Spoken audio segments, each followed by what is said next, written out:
what I have found is where there used to be apathy, a lot of apathy, now there's hope.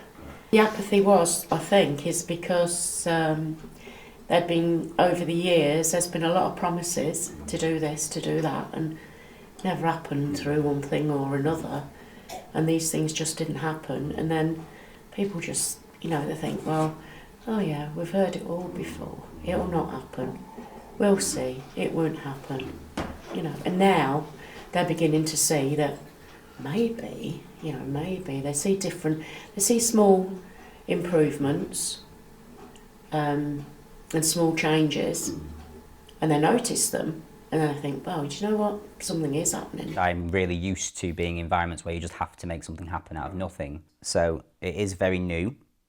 I completely believe in it. I think it's fair to say that a partnership in Blackpool, regardless whether that was the Revo group as it is now, any type of partnership in Blackpool will ebb and flow. It will go up and down. It will imitate a roller coaster, so to speak. I think we've gone through some difficult patches. I think that's the problem. So I think fighting that has made this up and down. And then, when we've been on and up, again, we've had curveballs thrown at us, which bring us down. So I really think that it's outside forces and conflict that has made that. And plus, when you want to see something happen, sometimes it can be happening very slowly. I think you'll always get that with community projects. It'll never be always on the up. If people often, they often say that it's always on the up, but it never normally is, because it's like a roller coaster, isn't it? Things go up and down and up and down, and that's because sometimes it's really hard to engage with people. People don't want to engage. So one of the issues that we have at the moment is engaging with local businesses, and that's because if they don't see results straight away, they won't come back to meetings. Then we're trying to engage with them again, and we're trying to think outside the box and trying to think of different ways to get them involved again, but it's really hard. It's really, really hard. But again, the people that are here and have been here from the start, their passion is so strong. They care about Revo so much, and so do we all.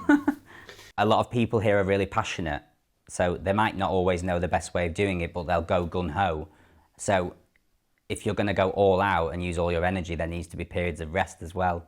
And it's naive of anyone, just because you're funded, it doesn't mean that you can carry on really consistently. You have to have rest periods. This is people that just live in a place and want to change a place. They're not people that are paid on a salary to not care about their own emotional and well-being and mental health. So you have to balance out kind of having some switch-off time and respect the needs for that.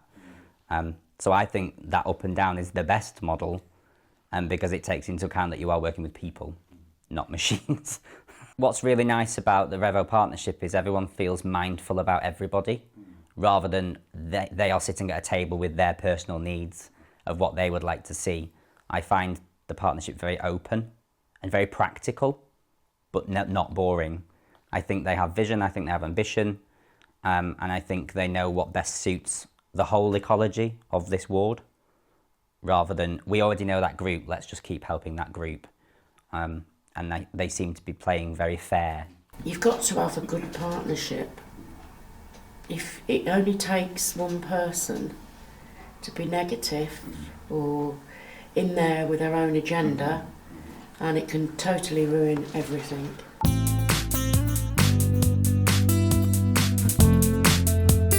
Obviously there's volunteer knowledge within that, there's health and well-being knowledge within that table of people. And there's people that live here and do initiatives which is about the neighbourhood and, do the graft that is needed every day of knocking on, how are you doing, let's have coffee, and they're not to be undervalued. And I don't think our partnership devalues that either in that everyday challenge of engaging people. I think that we would have loved to have had the choice to have a combination of that. So we'd have loved to have had the technical skills, but I think what we had to settle for was the people with the heart for some portion of the community that needed to be represented. I think it's a combination, because we do value the people that do the technical stuff.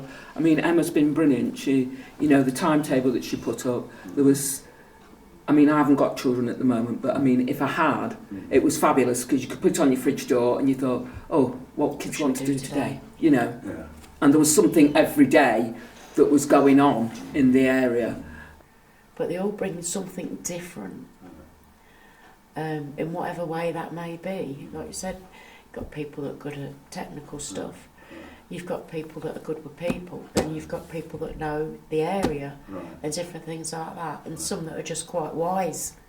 You know, I'm not going to say savvy, they're quite wise in what they come out with. You know, they've been about a while and, you know how things work, and you know, and they do have valued opinions. We do value each other, and we do value the quiet people. We try and get them to, you know, express the view. And if they express it quietly, then we'll say, you know, oh, they can come out quite and they can come out with some good valuable things. You know, information and ideas. It is the most randomest but beautifulest place going.